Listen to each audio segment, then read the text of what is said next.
Assalamualaikum warahmatullahi wabarakatuh. Baiklah, saya Al-Qasam Maulana Ibnu Asabil dengan NIM F1S11991.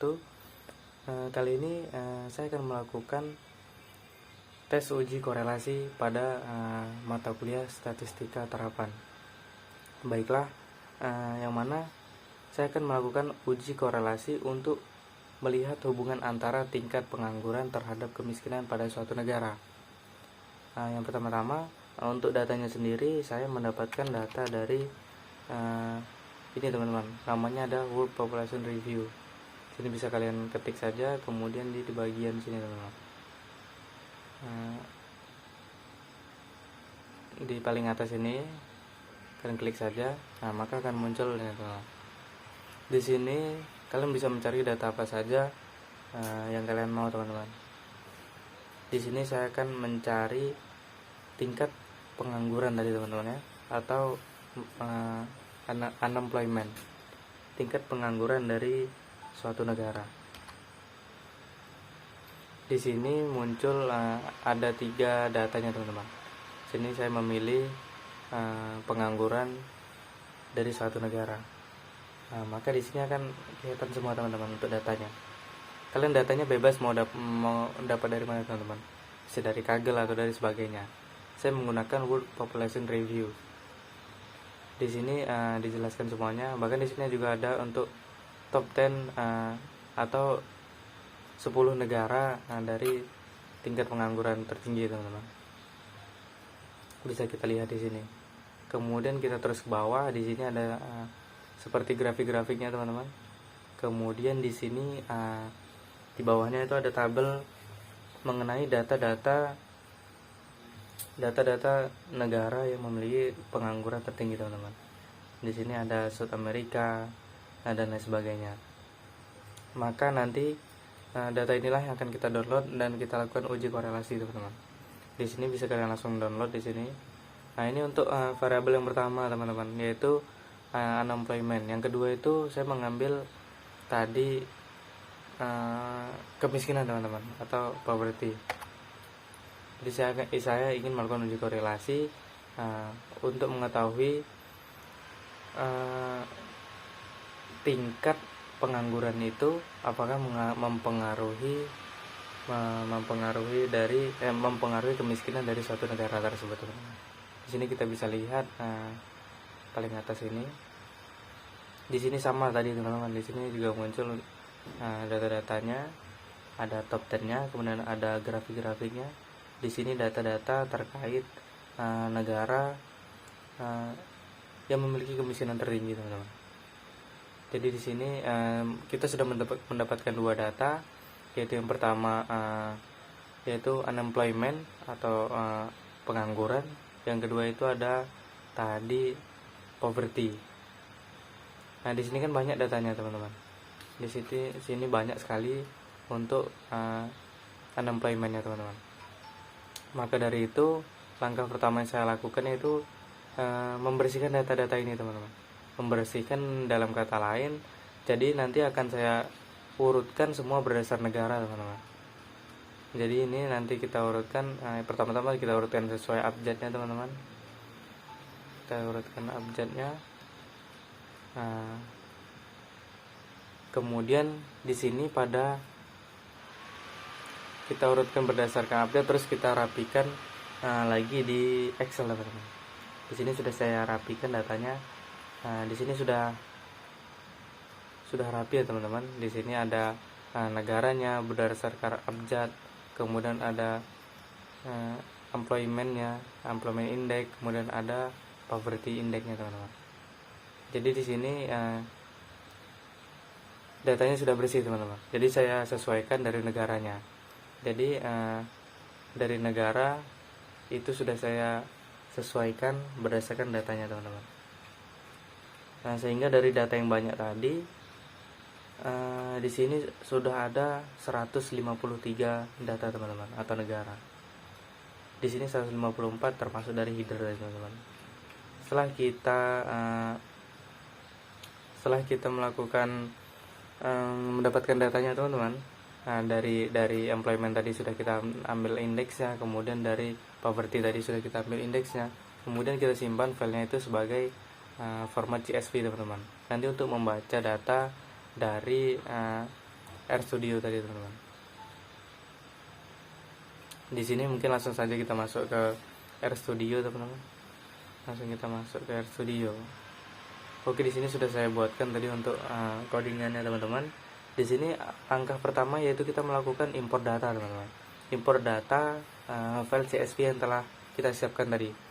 Pertama-tama kita membuat variabel yang bernama data, kemudian kita membuat read CSV untuk membaca file CSV telah kita buat tadi. Kemudian ada file choose, dimana nanti untuk memudahkan kita untuk memilih filenya teman-teman. Kemudian ada, karena kita pakai header, kita tambahkan header. Kemudian untuk di sini untuk pembatasan menggunakan titik koma. Langsung kita run saja mungkin teman-teman. Kita run, maka nanti dia akan otomatis. Nah ini teman-teman. Nah ini kita run, akan otomatis ke data yang tadi teman-teman. Tinggal kita pilih datanya. Di sini tadi saya taruh di musik, kita masukkan uji korelasi teman-teman. Oke, di sini jadi sudah masuk teman-teman datanya. Itu di sini ada 153 kolom, kemudian ada 3 variabel. Untuk melihatnya tinggal kita klik saja di sini pada datanya tadi. Di sini sudah ada datanya. Di sini ada Afghanistan dengan tingkat unemployment indexnya, kemudian ada poverty index. Nah, di sini datanya semuanya ada, jumlahnya ada 53 teman-teman. Oke, kembali lagi ke sini teman-teman. Ya, di sini langkah pertama itu untuk menentukan korelasi itu kita harus memeriksa tipe data dari tiap-tiap variabel teman-teman. Di sini kita menggunakan function namanya str. Str teman kita masukkan variabel itu data. Kita langsung kita jalankan. Jadi untuk mengetahui tipe datanya teman-teman dari tiap variabel. Di sini kita sudah mengetahui nih bahwa tiap variabel tadi tipe data dari tiap-tiap variabel tadi teman-teman. Jadi yang pertama itu ada country. Di sini sudah kelihatan bahwa untuk tipe datanya itu adalah char teman-teman. Kemudian untuk unemployment index itu tipe datanya ada numerik. Kemudian ada poverty index itu tipe datanya numerik. Yang mana syarat untuk melakukan uji korelasi itu yang salah satunya ini teman-teman, yaitu bertipe data numerik. Setelah kita mengetahui tipe data itu dari tiap-tiap variabel, maka selanjutnya kita mengetahui nih bahwa tipe data ini bisa dilakukan. Langkah selanjutnya itu uji korelasi. Pertama-tama kita setelah kita melakukan periksa tipe data tadi, kita lakukan uji normalitas dari tiap variabel tadi. Yang pertama-tama itu kita menggunakan function namanya Shapiro.test, kemana tinggal kita masukkan data dari variabelnya tadi, variabel data tadi, kita masukkan unemployment indexnya. Kita jalani untuk melihat normalitas dari tiap data. Oke, di sini kita lihat pada bagian p-value-nya teman-teman. Jadi untuk melihat apakah data itu normal atau tidak, jadi pada bagian p-value-nya ini, jadi untuk melihat suatu data itu berdistribusi normal atau tidak normal, itu bisa dilihat dari p-value-nya teman-teman. Dari p-value-nya, jika dia lebih besar, p-value itu jika lebih besar daripada 0,05, maka itu bisa dikatakan normal teman-teman. Nah, jadi di sini p-value dari unemployment itu 2.1.108. Jadi ini sudah dibilang datanya itu normal. Kemudian kita tes juga yang kedua itu poverty-nya teman-teman. Poverty index-nya kita tes juga. Di sini ternyata p-value-nya 4.91 teman-teman. Jadi sudah normal. Jadi seperti saya bilang tadi, syarat untuk data itu dibilang normal yaitu apabila p-value-nya itu lebih besar daripada 0,05, maka itu bisa dibilang normal. Dan sebaliknya, apabila p-value itu lebih kecil daripada 0,05, maka data tersebut tidak normal. Oke, setelah kita berarti data ini normal teman-teman, tinggal kita lanjutkan, bisa kita lakukan uji korelasi.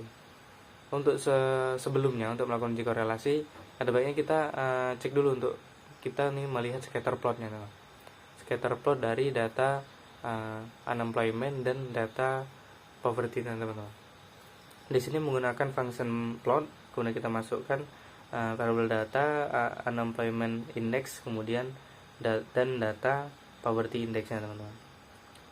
Di sini bisa kita run. Nah, di sini sudah muncul untuk scatter plotnya teman-teman.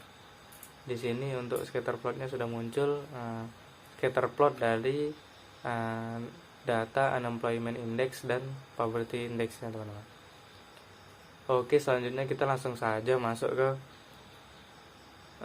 uji korelasi dari tingkat pengangguran suatu negara terhadap kemiskinan dari suatu negara teman-teman. Di sini kita menggunakan function bernama core untuk mencari korelasi teman-teman. Core.test, kemudian kita masukkan data unemployment indexnya dan data poverty indexnya menggunakan metode person teman-teman. Langsung kita jalankan. Nah, di sini kita sudah mendapatkan hasil dari korelasinya teman-teman, yaitu 0,1851 teman-teman. Oke, jadi kita sudah mengetahui hasil dari korelasinya teman-teman. Untuk menentukan apakah korelasi itu bisa dibilang kuat atau bisa dibilang lemah, itu ada parameternya teman-teman. Salah satunya di sini saya sudah menyiapkan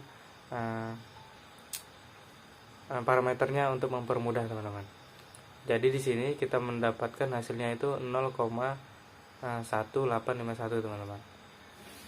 Jadi untuk parameter sendiri di sini dari Sarwono 2006 memberikan kriteria sebagai berikut teman-teman.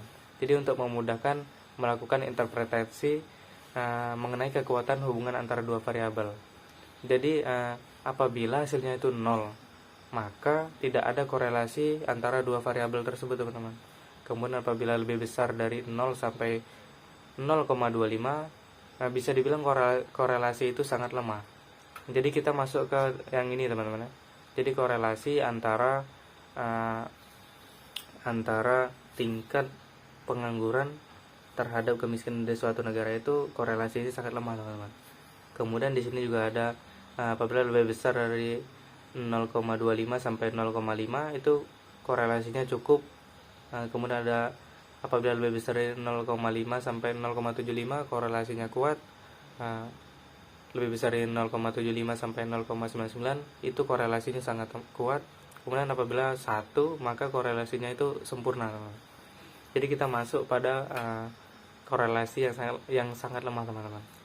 Jadi hubungannya itu sangat lemah antara hubungan antara tingkat pengangguran dan tingkat kemiskinan dari suatu negara itu teman-teman.